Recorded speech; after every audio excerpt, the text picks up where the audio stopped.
Mr. President, on Iraq, you've talked repeatedly about the threat of al-Qaeda in Iraq. And we've also heard a lot about the military progress that's been made against that group.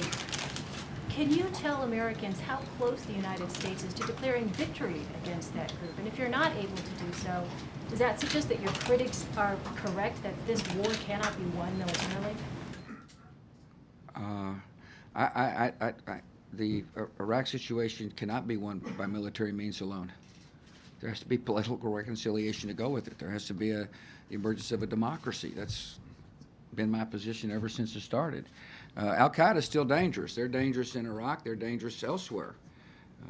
Al-Qaeda is not going to go away anytime soon. That's why it's important for us to be finding out what their intentions are and what are their plans, so we can respond to them. This war against Al-Qaeda requires actionable intelligence. That's why this FISA bill is important. And they still want to do us harm, Elaine, and they're still active. Yeah, we've hurt them bad in Iraq. We've hurt them bad elsewhere. If you're the number 3 person in Al-Qaeda, you've had some rough goes. You've been captured or killed. And we're keeping the pressure on them all the time. And so, yeah, we're making progress. And but no, I fully understand those who say you can't win this thing militarily. That's exactly what the United States military says, that you can't win this military.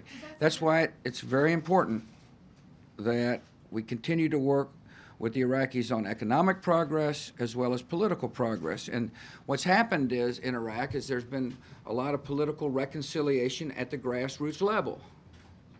There was people that hadn't been talking to each other are now talking to each other. They're beginning to realize there's a better future than one of with a country with deep sectarian divide. And what's going to end up happening is that the local reconciliation will affect the national government. In the meantime, we're pressing hard to get the national government to complete the strategic partnership with the United States, as well as pass meaningful legislation like the DBAT law, or the provincial government law, or the oil revenue sharing law. Right. Matt, what you just laid out, should the American people be prepared for a large number of U.S. forces to remain in Iraq after you are finished with your presidency? The troop levels in Iraq will be determined by our commanders on the ground and the progress being made.